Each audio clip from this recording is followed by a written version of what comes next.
Ladies and gentlemen, welcome back to another episode here in the lovely World of Raccoons with me, Vanillaraccoon. Heyo! And in this episode, you guys, we are going to be doing a bit of a landscape job in the area that is just behind me. Let me go ahead and tilt my camera upwards so that way you can get a better view of the area that we're going to be working. So right where that crafting chest table is located at, that's going to be the starting point as to where we're going to be doing this landscape job. But in case you couldn't tell, there's a bit of a pathway that has been established in between the previous LP and this one, and on both sides of that pathway is where we're going to be working to create a farmland, so that way we can have every single crop that this world has to offer can be planted at. But throughout this LP, we're going to have a few discussions, some minor and some a little on the heavy side of things, but I would like to state this right here and now. Do I have your full undivided attention? Do I? I better at this point. So, in no way, shape, or form am I trying to take my own personal convictions and shove them down anyone's throats, so to speak. I am simply sharing them, and if anyone is able to identify, reflect, or even begin to think about their own for better or for worse, then power to you. Now, with that being said, I'd like to go ahead and talk about the future of this Minecraft single-player Let's Play series. And to give anyone that is new to the channel a bit of a background story, when I had parted ways with a Minecraft SMP community back in November time of 2015, I still wanted to provide a Minecraft Let's Play series, but instead of looking for another Minecraft SMP community to join, apply to join, or even start with one or few people, I just wanted to go ahead and create my own single player world that I could provide a Let's Play series from. And throughout time, I would continue to produce content from this lovely world, but it wasn't too long ago when I became a member of the wonderful Decidedly Vanilla community, and as you may be able to tell, I produce more DVLPs than I do from this lovely world. And I think at this point in time, if you would like to watch a more professional Minecraft Let's Play series, then the DVLP series is the one for you. But if you would like to just have a less structured, less organized, more hit the record button and see what we get type of Let's Play series, then this is the one for you.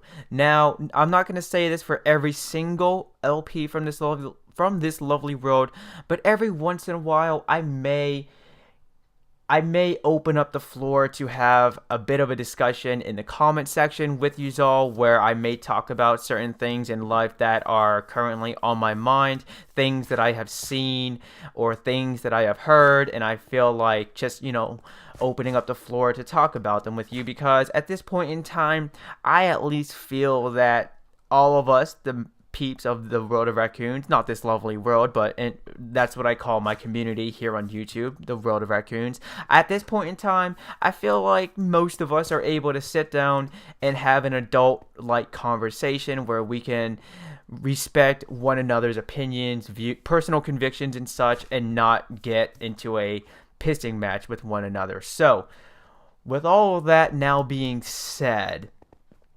let's go ahead and just talk about the little landscape job that I would like to do here. So as you can tell, we have multiple levels in which the farmlands are going to be composed of. We have one that is all the way up here, and then we have a level that is just one block space beneath it, and so on and so forth as we continue to descend down the pathway.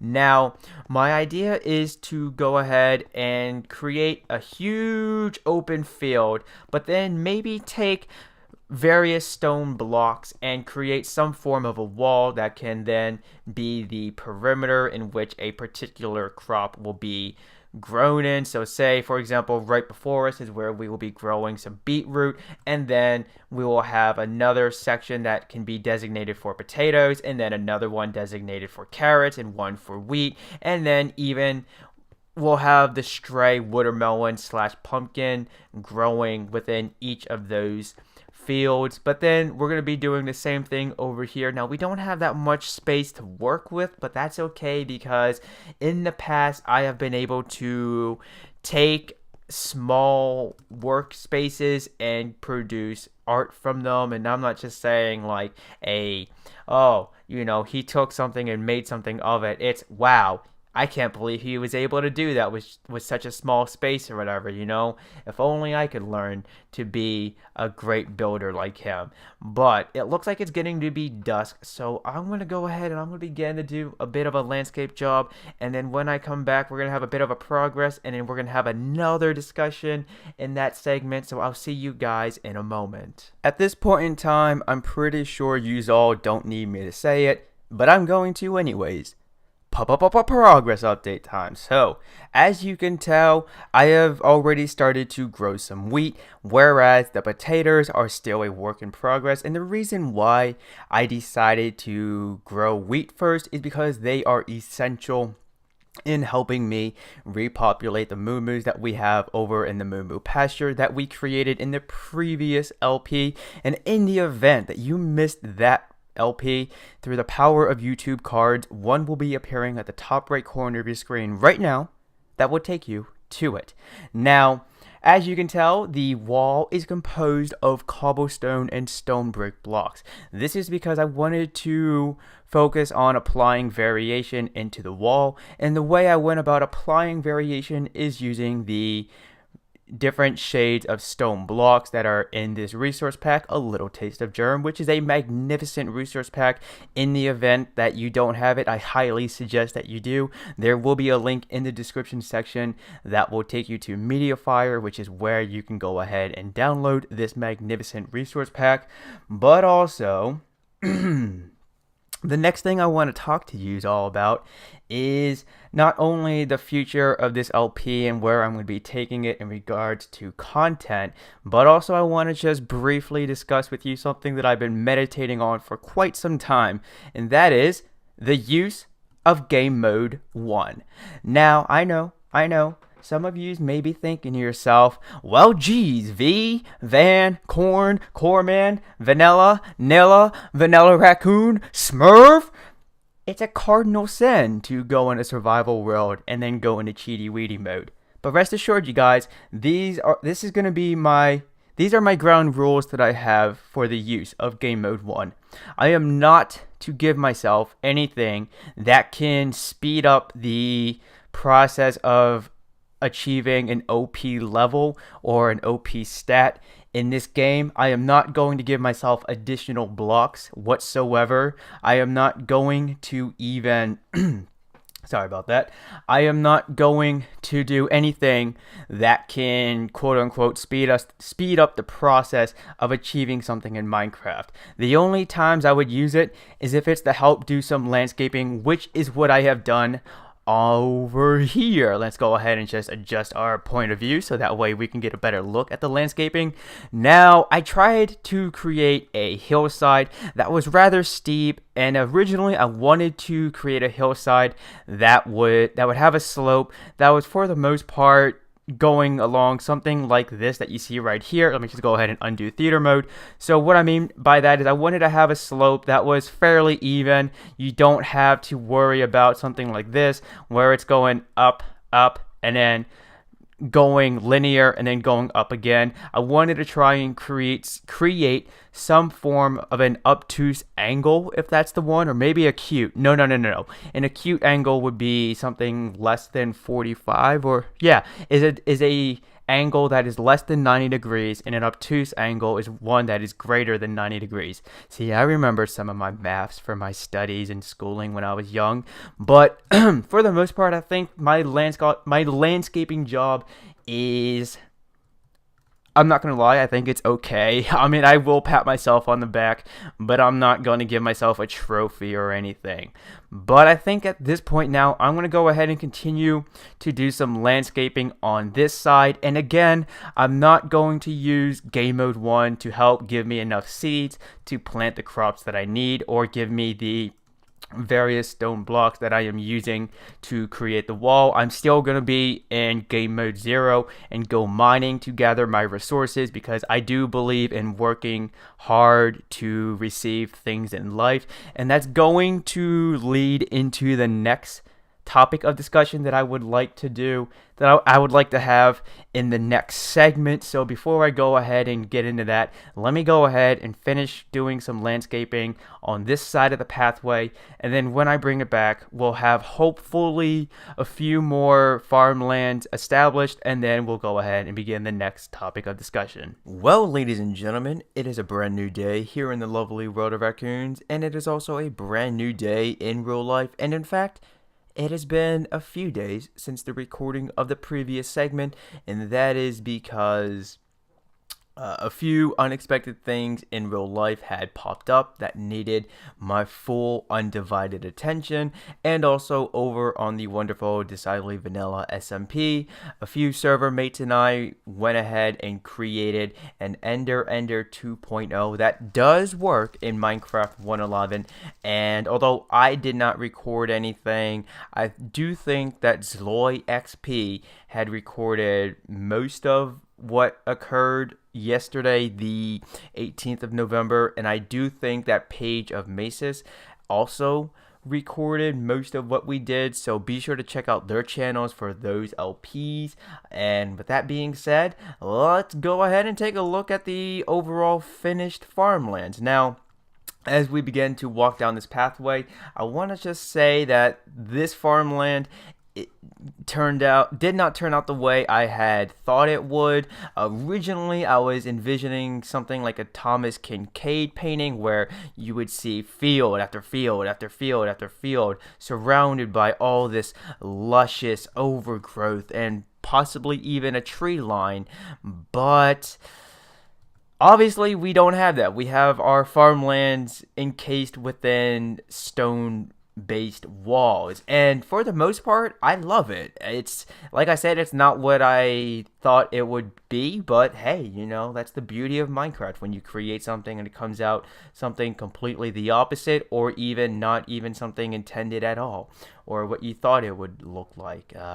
At least in my opinion, that's one of the things that makes Minecraft a beautiful game to play, artistically speaking.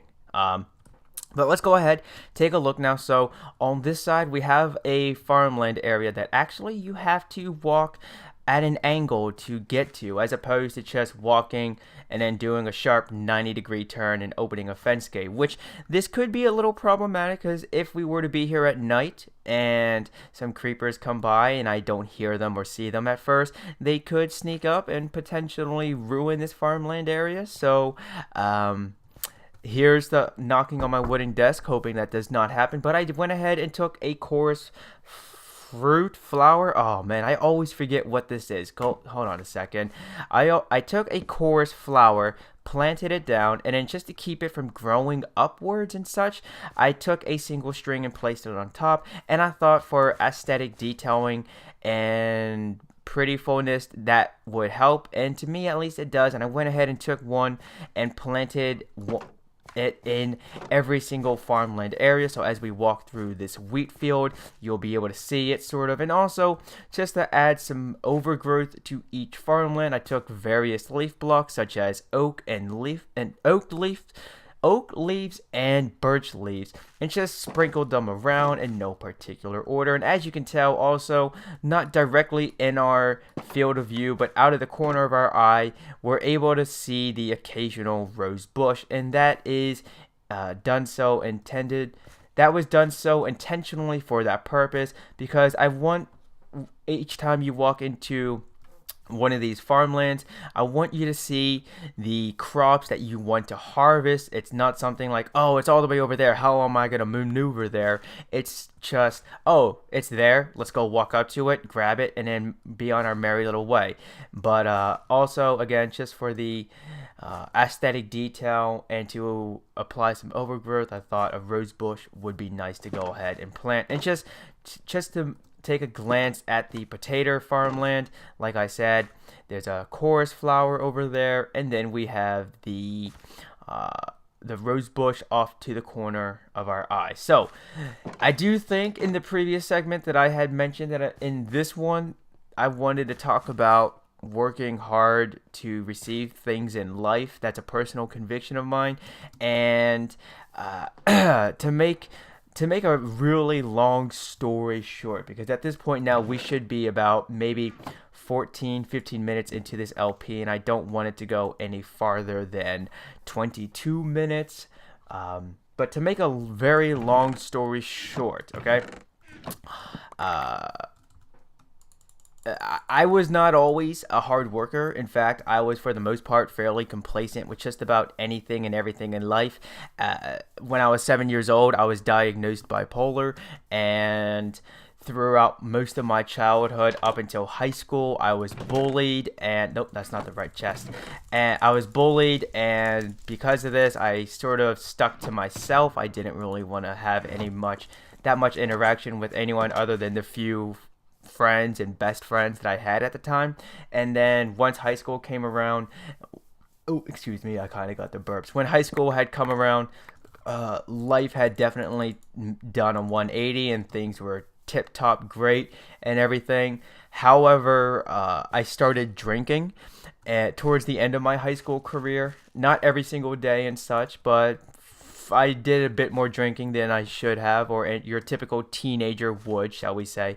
And then when it came to college, I was off the charts, and I was drinking pretty much every day. Not all day, every day, but every day as such, mainly during the evenings and nighttime. I'm trying to figure out where I want to go ahead and plant this chest down, just so then I can have a go-to spot to place this at. Okay, this will work.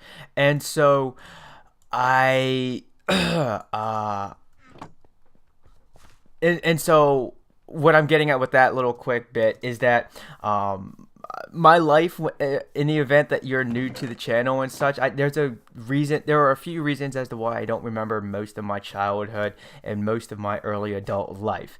And it was not until 2014, towards the final stretch of October, when my life had changed for the better, at least, and that is when I got sober. Now, when I got sober for the next 365 days, a few times a day, I would attend various AA meetings, and while going to these AA meetings, I would hear a ton of suggestions as to how to stay sober, and lo and behold, I wasn't forced to do anything. I was not talked into doing anything. I completely 100% chose to do things on my own accord, well, by my own hand, shall we say. And I started to do the work that the 12 Steps of Alcoholics Anonymous suggest that you do. And when I was doing that, I started to learn a lot about myself, and I started to learn things that were not only you could call triggers, but I also learned things about me as a person as a whole, sort of, if you will. And that's not where I wanted to put these at, I don't think. Hold on, no, this is where I want to put these at. Yeah. And so through doing all this step work, what I came to believe is that if I really want anything to change, then I would have to work at it. If I really wanted to do something, then I would go ahead and, instead of just sitting around on a bar stool dreaming away and such, then I would go ahead and do these things. I learned that nothing changes unless something changes. That's one of the little cliches that I would hear a lot while attending all these Alcoholics Anonymous meetings. And I want to point out that to this day, I still attend AA meetings.